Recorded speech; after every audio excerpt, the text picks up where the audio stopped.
DRDO।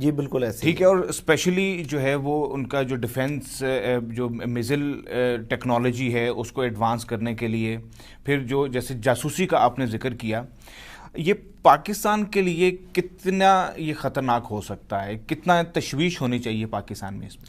نہیں، یہ یقیناً تشویشناک بات ہے، اور ہمیں اس چیز میں اس کو ہمیں بہت سیریس لینے کی ضرورت ہے، اور ہم یقیناً لے رہے ہیں. پاکستان کا جو اسپیس پروگرام ہے وہ اس کی بھی کامیابیاں جو ہے وہ کافی ہیں، اور ایسا نہیں ہے کہ پاکستان جو ہے اپنے دفاع سے غافل ہے، یا پاکستان جو ہے اس چیز کو، اس اسپیکٹ کو پاکستان نے اگنور کیا ہے. یہ ایسی بات ہرگز نہیں ہے. جہاں تک آپ نے ذکر کیا اسرو کا اور DRDO کا، چونکہ یہ دیکھیں اسرو جو ہے یہ بنا تھا ڈاکٹر وکرم سارا بھائی کے ٹائم میں، وہ اس کے پہلے ڈائریکٹر تھے جو انڈین سائنٹسٹ تھے، اور بعد میں یہ APJ جو عبدالکلام تھے یہ انہوں نے اس کو ٹیک اوور کیا.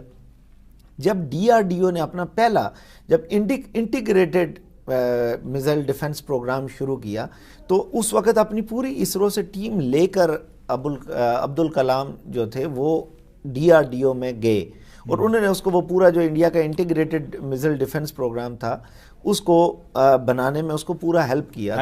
راجہ یہ بتائیے گا کہ انڈیا کا جو اسپیس پروگرام ہے، جیسے کہ آپ نے ذکر کیا کہ وہ کافی اس کے اوپر آپ اسپینڈنگ کر رہے ہیں، اس میں وہ کون کون سی ٹیکنالوجیز استعمال کر رہے ہیں، اور خصوصی طور پہ اس وقت کتنے سیٹلائٹس جو ہیں وہ ان کے خلا میں موجود ہیں؟ الماس صاحب، اس کے لیے یہ تھوڑا سا ٹیکنیکل نوعیت کا سوال ہے، اس کو ہمیں سمجھنا پڑے گا. انڈیا نے جب اپنے اسپیس پروگرام کا آغاز کیا تو انہوں نے اپنی جتنی سیٹلائٹس تھیں وہ LEO جسے ہم کہتے ہیں لو ارتھ آربٹ میں بھیجی. ٹھیک ہے، کیونکہ اس وقت انڈیا کے پاس جو اسپیس لانچ وہیکل تھی، جو بنیادی ضرورت ہے کسی بھی اسپیس پروگرام کو لانچ کرنے کے لیے، وہ جو پہلی انڈیا کی جو اسپیس لانچ وہیکل تھی وہ کوئی اتنی کامیاب نہ ثابت ہو سکے انڈیا کے لیے. انڈیا نے اس کے تھرو 4 سیٹلائٹس لانچ کرنے کی کوشش کی تھی، اس میں 2 میں کامیابی ہوئی اور ایک مکمل ناکام ہوئی اور ایک پارشلی ناکام ہو گئی.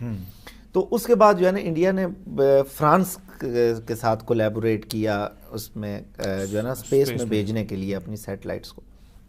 اس ٹائم پہ انڈیا کی جو 32% سیٹلائٹس ہیں وہ ہیں لو ارتھ آربٹ میں، اور جو 68% جو انڈیا کی سیٹلائٹس ہیں وہ ہیں جیو اسٹیشنری آربٹ میں. ٹھیک ہے، یہ اس میں بیسک بنیادی فرق ہے الٹیٹیوڈ کا، کہ جو ہے نا جو پے لوڈ جو اسپیس جو ایسٹ ہے وہ جتنا کیری کر سکتا ہے، یہ اس کا ڈفرنس ہے. کیونکہ جو لو ارتھ آربٹ میں ہوگا تو وہ کم الٹیٹیوڈ تک اور کم پے لوڈ کو کیری کر سکے گا. جیو اسٹیشنری آربٹ تک جو ہے وہ تھوڑا زیادہ الٹیٹیوڈ اور تھوڑا زیادہ پے لوڈ کو کیری کر سکے گا. انڈیا کا ٹارگٹ یہ ہے کہ وہ جیو سنکرونس آربٹ تک اب لانچ کر سکیں، جس طرح باقی جو میجر پاورز ہیں، جس طرح رشیا ہے، امریکہ ہے یا چائنا ہے، وہ جس طرح چونکہ جیو سنکرونس آربٹ کی جو پوری کی پوری وہ ٹریجیکٹری ہے وہ یہ ہے، وہ اسی طرح کے across the axis of the earth, جس طرح ارتھ کا پورا ایکسس گھومتا ہے، اسی طرح انڈیا کا یہ پلان یہ ہے کہ وہ جیو سنکرونس آربٹ تک اپنی لانچ کو وہ پاسبل کر سکیں. جہاں تک آپ نے دوسرا سوال کیا کہ انڈیا کے پاس اس وقت کس کس قسم کے جو اسپیس سیٹلائٹس ہیں، ٹھیک ہے، انڈیا نے ایک تو ایجوکیشن ریلیٹڈ سیٹلائٹ 2002 میں انہوں نے لانچ کیا. اس کے علاوہ انڈیا کے پاس جو ہے جو امیجنگ کے لیے جسے ریڈار امیجنگ کہتے ہیں، ریساٹ 1 ریساٹ 2، یہ ریڈار امیجنگ سے ریلیٹڈ سیٹلائٹ ہے، یہ انہوں نے اس میں کیے ہوئے ہیں.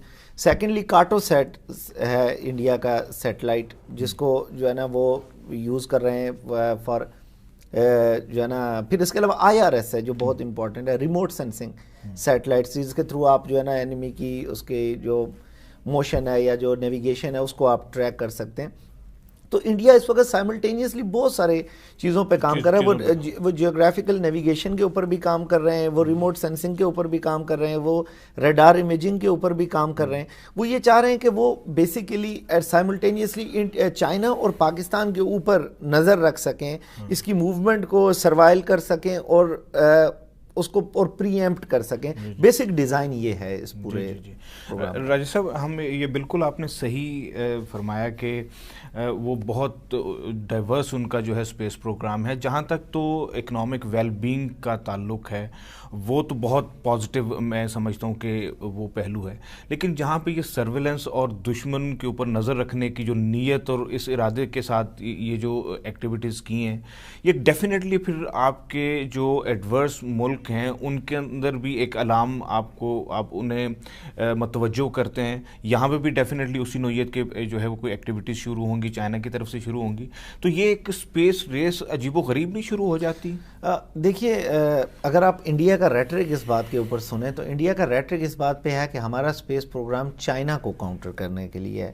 کیوں؟ اور دوسرا جہاں تک آپ نے کہا کہ چائنا کی طرف سے رسپانس آئے گا, چائنا کا اسپیس پروگرام انڈیا کے اسپیس پروگرام سے بہت آگے ہے اور بہت ایڈوانسڈ ہے.